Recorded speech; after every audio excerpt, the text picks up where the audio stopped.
For anyone out there who wants to become a Bridgewatch angel, there are a few essential things that you need to know. The main area of trouble would be between the two pillars. We're right now looking at the first pillar from the San Francisco side.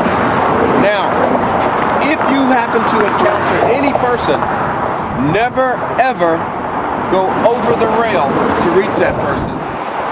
Always go through and in between.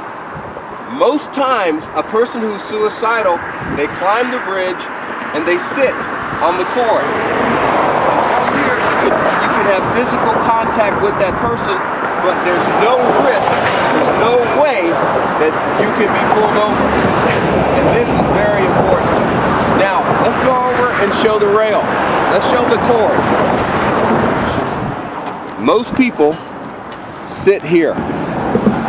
And this is the last place in which they experience this existence that we know before they start that 4-second, the longest 4 seconds of their life, mistake. So, as we walk along the bridge, periodically we look along to see if there's anyone there. And that is very, very important. So what we're going to do now is we're going to move to a critical viewpoint to where we can get we have a good vantage view of things heading back towards San Francisco and of things heading towards Marin. Okay? Now, from this point, we can look back and we can see the bridge heading towards San Francisco. And this rail, which they actually term the cord, that's where people will be sitting as they're going through the final thoughts of life or ending their life. So from this point of view, we can see the San Francisco side, and if we turn, we can also see the cord heading towards the middle of the bridge and towards Marin. Now, most of the suicides occur in the middle span, in the mid-span. And so that's mostly where we spend our time. So we'll go there now. From here, this is our best vantage point from the San Francisco side looking towards the Marin side. Here, it's easy to spot anyone maybe lingering too long on the bridge in a particular area, or who's actually in the act of trying to climb over. And what we do know is that the numbers, which are odd, marking those posts, at each post there's a number there, an odd number, and we can guesstimate approximately where the person is based on those numbers. The middle will be about 63 or 65. And so you could actually stand here, look down, approximate where a person is, get on the horn, make a phone call, and the authorities will know pretty much exactly where to come, and they can be there with under a minute, really, and hopefully convince the person to not go over. And that's basically what we do. We're not here to grab people and to put ourselves at risk, but we're here to talk with people and to encourage them, if they stepped over, to step back on this side, but basically hold them at bay until the professionals, the highly trained and skilled professionals of the Golden Gate Bridge Authority come and do the real work of pulling the person back if necessary. And this is thanks to Rachel, is we look at the rail and we want to see the markings on the rail. So as we walk along, we look to see if someone has written a note like the one that Rachel found, which said something to the effect of, "Just do it, coward," or something like that. We want to do what we can to erase messages off the bridge that encourage people to do what we're here to stop them from doing. So part of what we're doing is walking along, looking for people, and looking for notes. Some people actually put notes, they scratch notes or paint notes on the bridge, encouraging people to jump. And we want to remove all of that where possible. So what I do is, as I go on the bridge, the because people do sit on the cord. As I walk along, periodically I want to look in between, and I want to peer over, checking both sides, and sometimes I walk backwards. And the idea is just, when I'm walking backwards, if there's a person who's alone, if I don't spot a camera, if I don't see them exercising, I might need to change course and head back just to make sure that they're okay. Just to make sure I wish that person a happy holiday or a wonderful day or whatever the situation is. Just so that there's nobody alone on the bridge. One of the most important things to know on this bridge is where you are. These markers right here by the lights, these markers are critically important to be able to communicate to the Golden Gate Bridge Authority exactly where we are.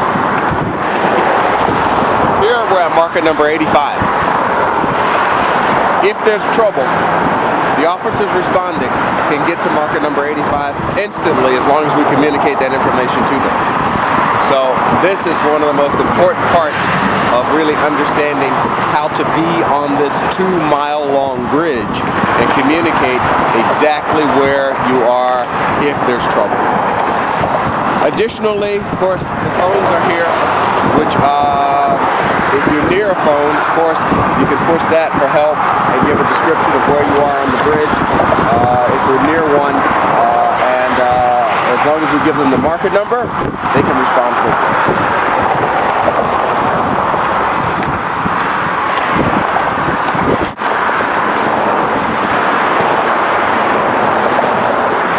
Merry Christmas, man. Happy holidays. All right.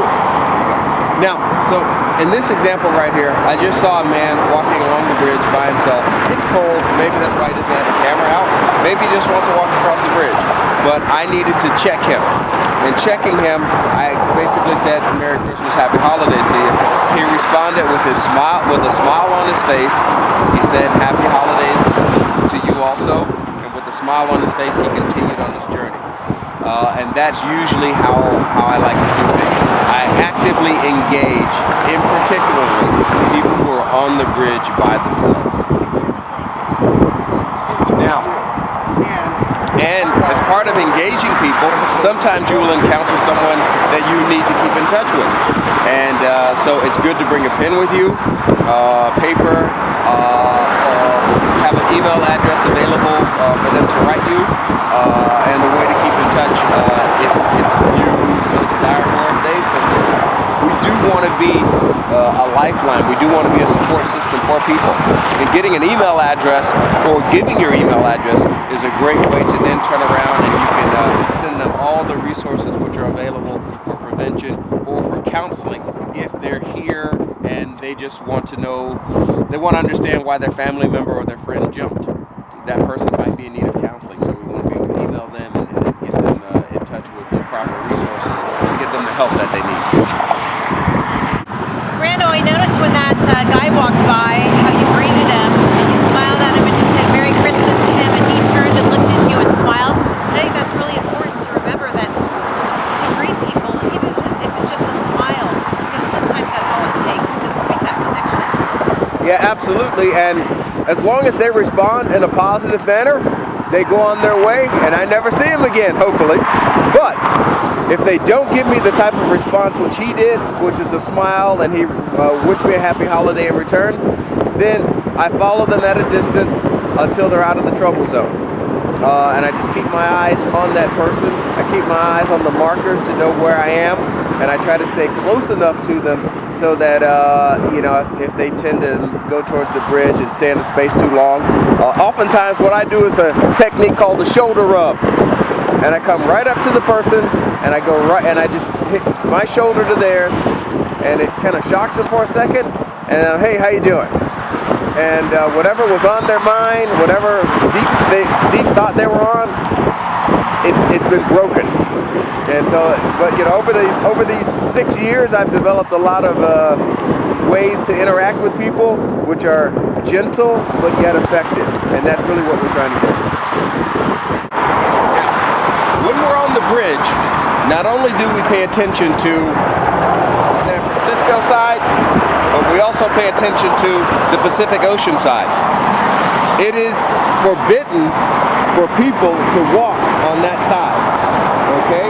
So, if we spot a person on that side, what we do is we need to let the authorities know that they're there. Okay, that side is just for cyclists only and not for pedestrians walking.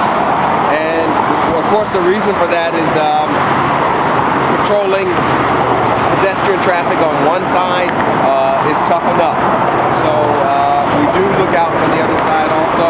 And even when I'm not on the bridge during Bridgewatch, but anytime I cross the bridge, in particular, I look out for pedestrians on that side. I just happen to be going from San Francisco to Marin. And that's an important point.